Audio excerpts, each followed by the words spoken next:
Hello and welcome to ECON Unit 9. This week we're going to concentrate on businesses, those wonderful little entities, sometimes very large entities that operate in a market, buying and selling. They are customers as well as dealers. And we will look at some of the basic ideas behind business, the concept of business, and we will look and how it fits into the greater economic picture, and tell you a little bit more about just how complicated it is. Businesses don't rise out of nowhere. They start with an idea, they start with capital, and they start with an awful lot of sweat. Not only sweat in terms of hard work, but sweat in terms of worry. And it's scary, fun, and never boring. I will be able to use some of my experience as a small business owner, owner of a service basically, to tell you a little bit more about the pressures that are on business, but ultimately the essentialness of the American business. People begin businesses for several reasons. One of the biggest is to make a living. You got to pay your own bills. It's also a good way to spend your life, producing a good or service that people want. The typical person prefers eating to starving, so they want to do something to earn money.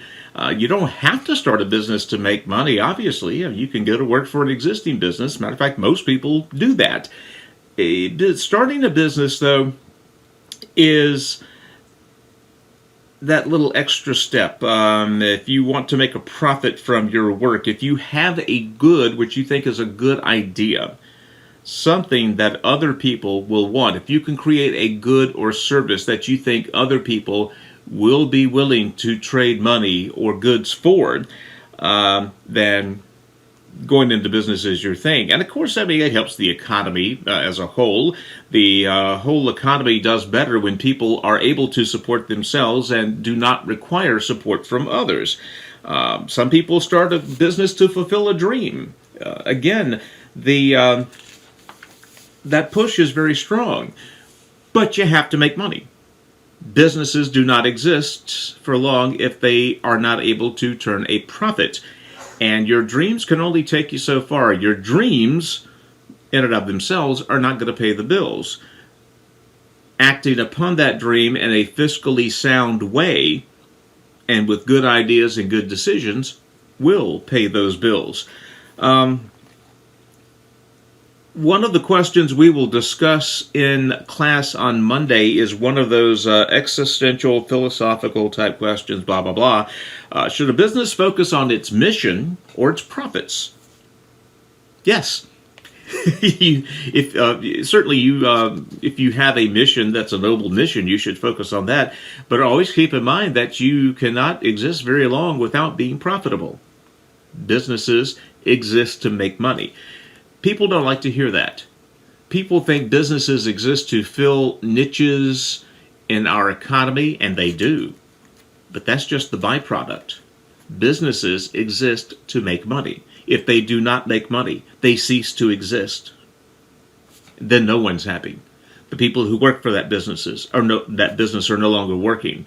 The person who invested their money and time, and in some cases their very soul into that business, no longer have that business. So businesses exist to turn a profit, to make money. The happy byproduct of that pursuit is the jobs, is filling the niche in the economic market. That's not a primary purpose of a business. It is a most welcome ancillary benefit.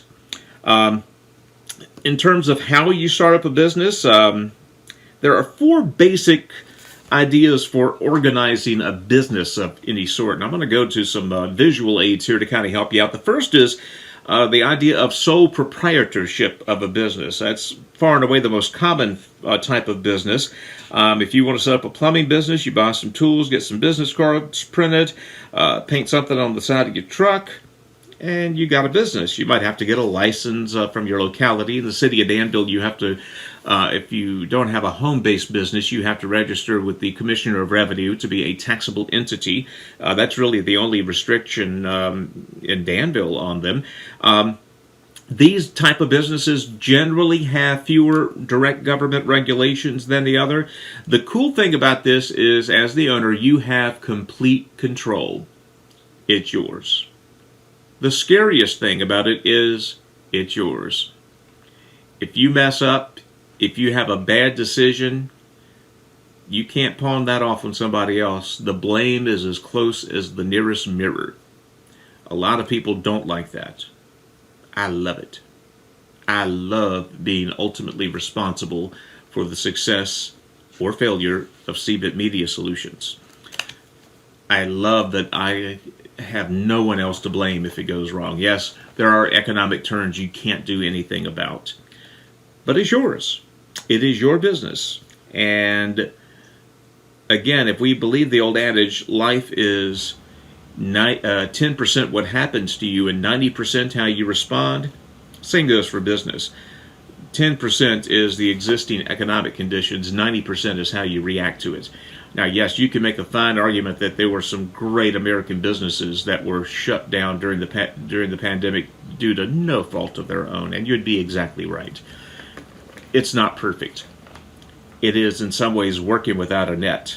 It is exhilarating, scary, but there is nothing else quite like owning your own business, being your own boss. You set your own hours. You can say, and I sometimes get away with saying, well, I'm not responsible for answering to anybody. No, you don't. You have customers. You have people who are utilizing your services or goods if I were producing something. And you are beholden to them. You have to answer to them. If you are offering an inferior service, then your customers will not come back, and you will not have a business for long. In the United States, about 3 out of 4 businesses are listed as sole proprietorships.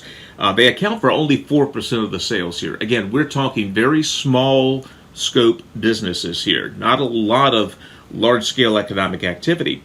The next one we'll explore is the partnership. This is probably the most complicated form of business. Sometimes one partner agrees to be the day-to-day manager while the other is called a silent partner and just provides funding, advice, moral support, whatever. Partners can divide up the ownership any way they want, a percentage of profits, however they like. Generally, partnerships don't have a great deal of government regulations.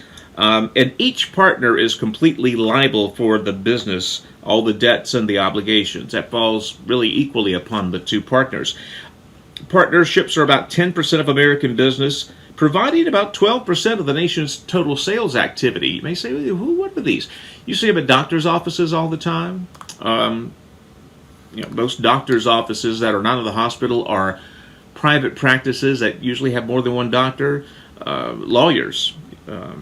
Harris, Harvey, and Neal, CPA, accountants, architects are usually partnerships because particularly in the legal profession, as a partnership, as a firm, you can offer several different specialties within that firm. Same thing with the doctor's office. You can have an ENT guy, you can have a general practitioner, you can have an osteologist, whatever.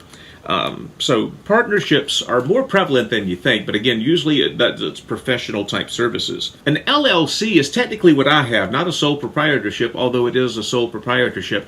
LLCs are kind of an entity unto themselves. They're very flexible. It combines some of the features of sole proprietorship or partnerships, and even with some corporate type leaning sometimes. It doesn't have to follow all the rules, though, that apply to corporations. You'll see LLCs pop up in very unusual circumstances sometimes. I decided to form mine as an LLC just basically because it was cheaper that way, and it gave me a lot of organizational flexibility. Sometimes LLCs are formed by corporations who are trying to do some secretive dealings, not underhanded, but secret. Just because of the nature of the market, you don't want your opponent or your competition to know you're doing this. You set up an LLC to do it. It's all above board. It's all legal.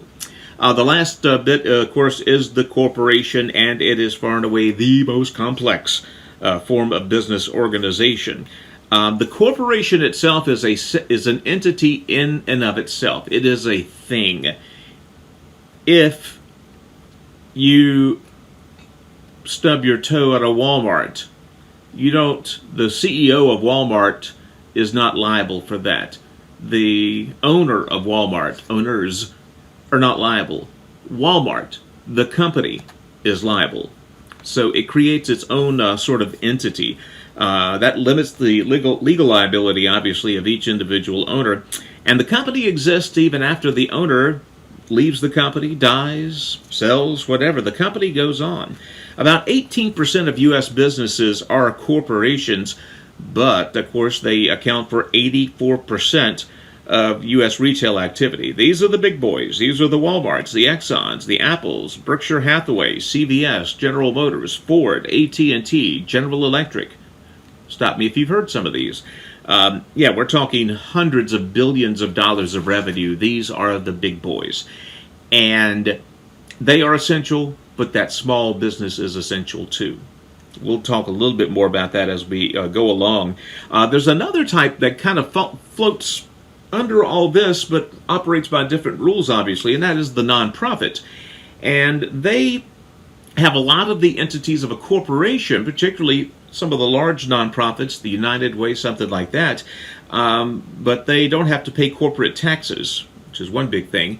And number two, any profits that they show at the end of the year, and if they're going to be a nonprofit, they have to open their books. 501c3s have to open their books.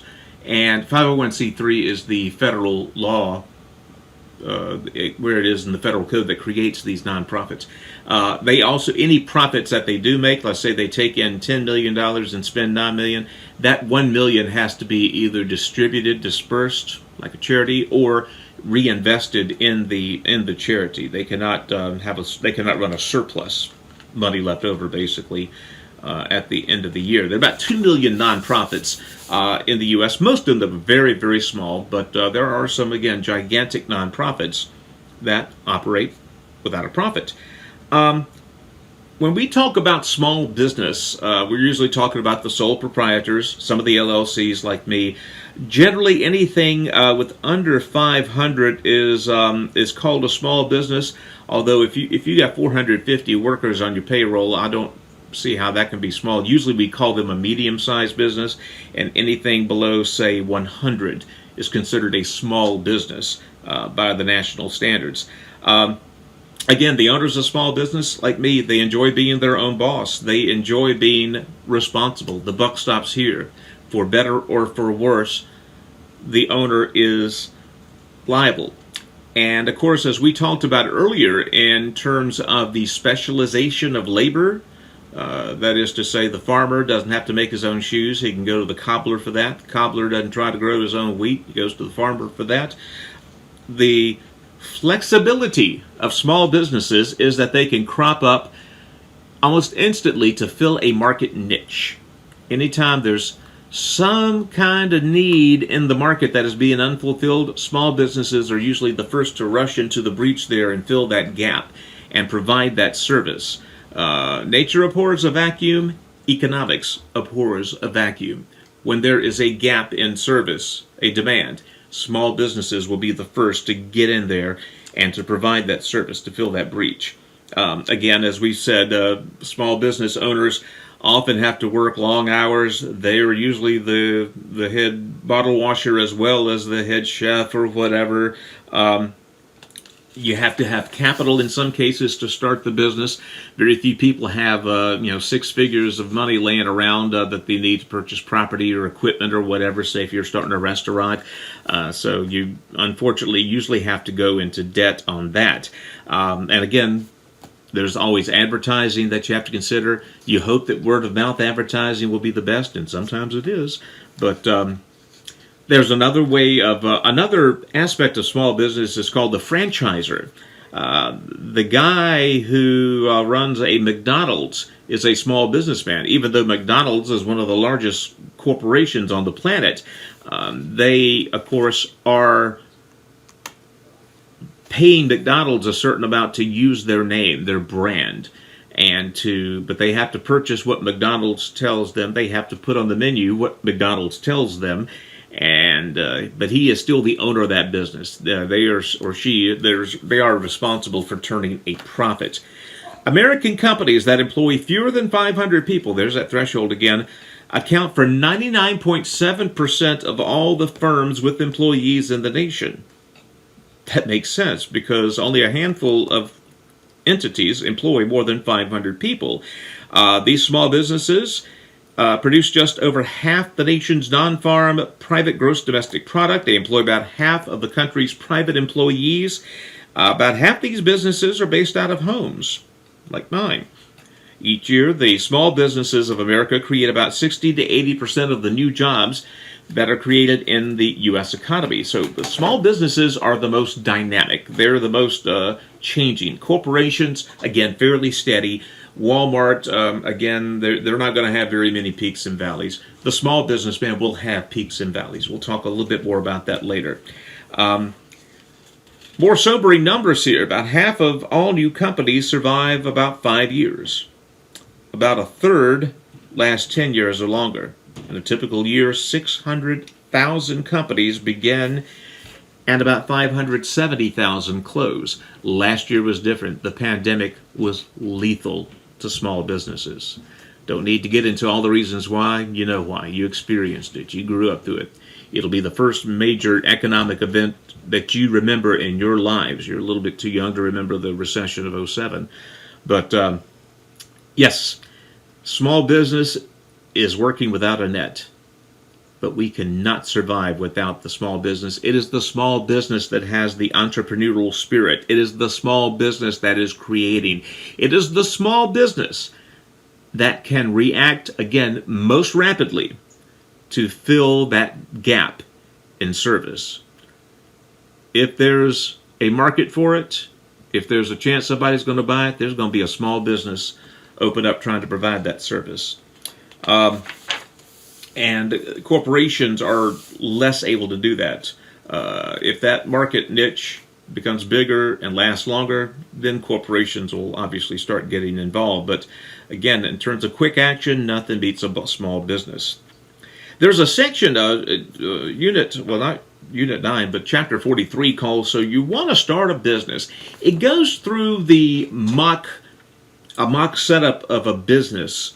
And one thing, I'm not going to require you to know everything about this because, again, the odds suggest you will not be starting a business. But if you do, these will come in handy. And plus, quite frankly, the process of opening a business, establishing a business, and continuing it, there are no two alike. There are so many different factors that play into the opening, the starting, and the perpetuating of a small business. You can have one, Joe's Plumbing example here, but Marie's Cupcakes, same idea, small business, completely different set of things to consider as you start that small business. One of the phrases you will hear a lot as you go throughout life is called a business model. And basically, business model is how do you plan to make money with this business? How do you plan to run this business in such a factor where you've got more money than month? That is to say, you can pay all your bills and have just a little bit left over to show a profit that you can, make for yourself, reinvest back, whatever. How do you plan to do that? And there are just tons of different business models out there. Again, the simplest model is I plan to earn more than I spend. Bingo, you win. It's a little more complicated than that. How will you ensure profits even in a volatile market, even during a pandemic? What is your plan to deal with the worst case scenario here? How do you plan to reinvest if you do run that surplus, which is what everyone's going for? What are your strong points? Are you the idea guy or the doer? Are you the detail person or do you look at the big picture? Are you the salesman or the producer? Are you both? If you are, you're blessed, but there are some that are good at all that. Again, all these questions you have to consider. Number one, what are you going to do? What is the market? How much is this going to cost me? Do I need to buy land for this? Do I need to buy equipment for this? Now that I'm producing this, be it a good or a service, how do I reach customers? How do I let them know I'm here? How do I manage my business on a day-to-day basis? What kind of risks am I facing? Again, in your book, chapter 43 addresses a couple of these mock scenarios. I just want you to think about the big picture now. And remember, these questions that are asked, that I just asked, that's just a fraction of what you have to consider. And just when you think you're on top of it, something completely different happens and completely unexpected. How many people were prepared for the pandemic last year? Very few, if any, I would expect. How do you prepare for something that has never happened before in your lifetime? Again, the good businessman will tell you you have to kind of predict for that. Well, I mean, there's some things you simply cannot account for. But you have to try. And you have to hope you can weather the storm. One thing that they do say in this chapter that I do want you to remember, don't be afraid to fail. Colonel Harlan Sanders was a colossal failure with Kentucky Fried Chicken during the 1950s until he decided to take during the 30s, I'm sorry, the 1930s, until he decided in the middle of the Great Depression to try a new way of marketing his chicken. He piled it into his old Packard station wagon, his chicken, his boiler pots that he made them in, his pressurized cook, his 11 secret herbs and spices, and he traveled throughout the country. And his wife thought he was a lunatic. But today we're still talking about KFC. Again, don't be afraid to fail. His business failed for almost a decade. The fact that they survived for 10 years running in the red is remarkable. Always be willing to change, too. And that's the thing about a small business. Small businesses are the most dynamic. If we're talking ECON and they have to turn around, it's like turning around an ocean liner. It takes a long time. Small business can change things just like that. If I have to offer brand new services, if I think about it this afternoon, I'd start offering them tonight. That's a small business. That is the one that survives, the one that is the most adaptable to situations. Again, you cannot possibly predict. What do we say about economics? The sum of economic knowledge is held by the 7 billion people in the world, but no one person has it all. It's impossible. Just keep that in mind. Again, it's one of the scariest things you'll ever do, but it's also one of the most rewarding things if you decide to do it. And if you don't, that's fine. Running a business is not for everyone. There are a lot of people that are perfectly content to work for existing businesses to share their talents with existing businesses and prosper. That is perfect. We've got to have that too. Chapter 44 is called It Comes Down to Profit and Loss. That's that magic thing. Are you bringing in more money than you're spending? That is the layman's term of profit. Now, you can make this as complicated as you want to. There are some businesses that intentionally operate at a loss for a couple of fiscal years with the plan on being profitable by year 3, year 4, year 5, and in the long term, say over a 10, 12, 15-year span, to come out on top. Again, that's a profit. Short-term loss, long-term profit. Again, profit can be a complicated term, but at its basis, it is bringing in more money than you're spending. Again, Henry Ford, I love the quote they use from Henry Ford at the top of this chapter. A business absolutely devoted to service will have only one worry about profits. They will be embarrassingly large. And of course, Henry Ford found a better way to produce cars, much cheaper way, the assembly line. And that mentality has been expanded to Lord knows how many large-scale industries over the century since then. One other term I want you to remember from this is a term called marginal analysis.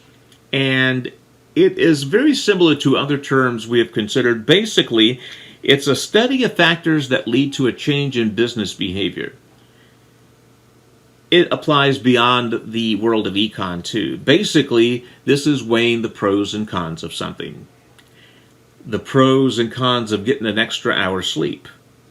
The cons are I might be late for work. The pros and cons of buying a new car. Good news is I might be able to save a little bit of gasoline with a better car.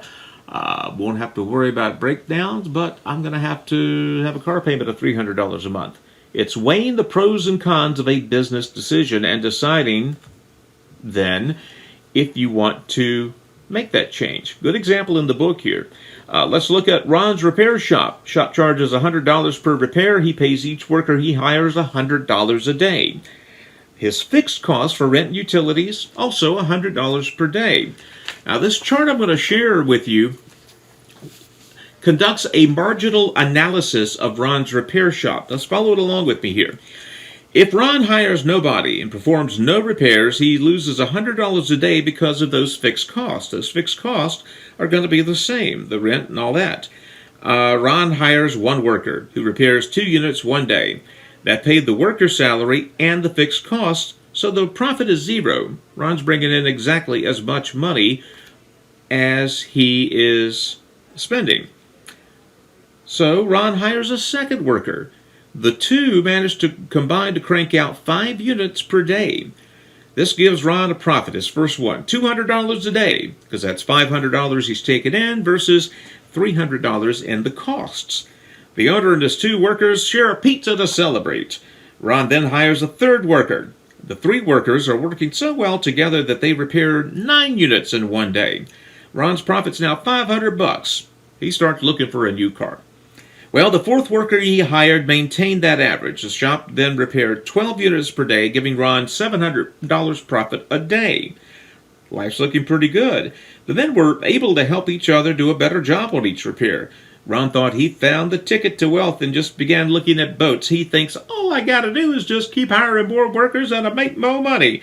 He hired another worker, but then something happened.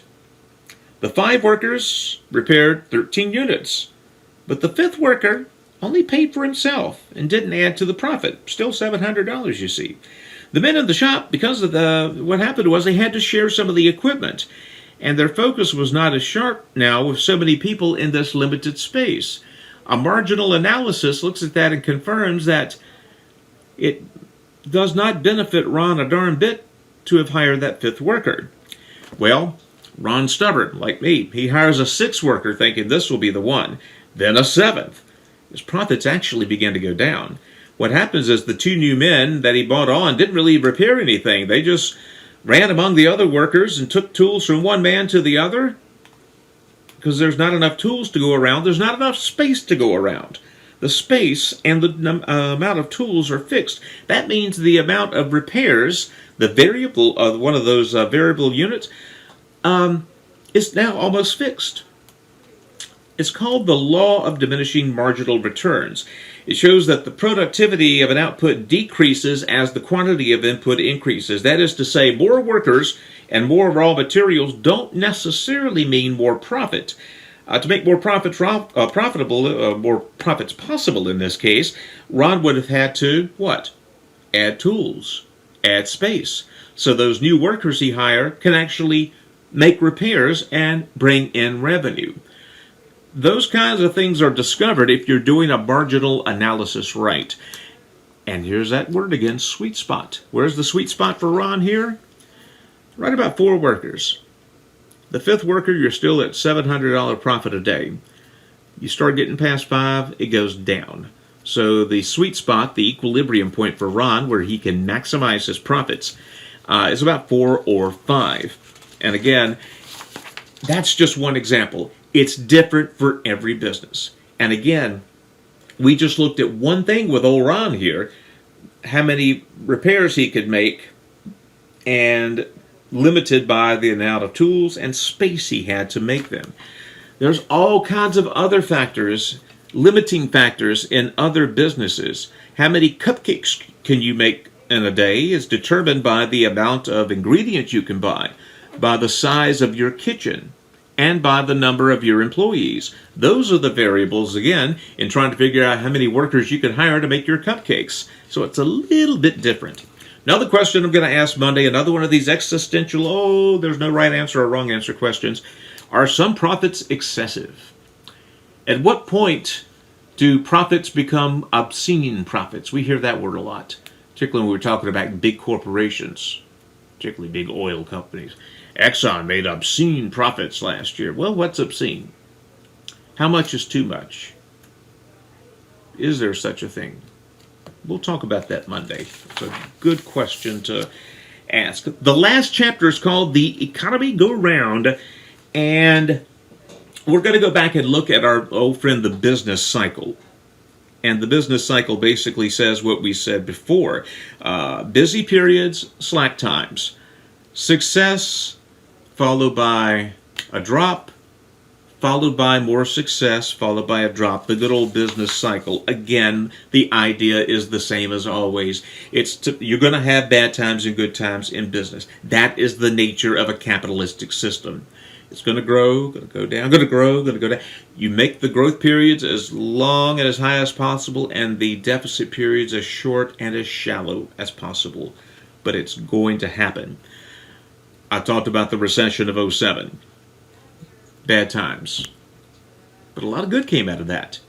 It forced businesses to reorganize. It forced a lot of businesses, large and small, to take a hard look at what they were doing, how they were doing it. And as a result, they trimmed a lot of fat. Now, sometimes that means a fired worker or two. Here's the fun thing, though. For many businesses, after they hired those workers and fired those workers, I should say, and got a lot of their other fiscal house in order, they became very profitable. They were able to hire those workers back because this company was now doing better. They had gotten rid of some of the dead weight, not the employees usually, but a lot of the ancillary costs. Greater efficiency in the long term is good for the economy as a whole because it's going to create new opportunities. More opportunities for more people. Recessions stink. It's hard to go through them, but sometimes they're the best thing. Not unlike life. Sometimes we need bad events in life to make us appreciate what we have, to make us reassess what we have, to make us reassess what we do, how we do it, what we think about. And business is no different. No one likes to go through difficult times, be it in business or in life, but sometimes those difficult times can produce the best of times if we approach it from the right standpoint and see it for what it is. Anyway, we got a couple of good old existential questions to answer in class on Monday. Until we meet, have fun. We'll see you then.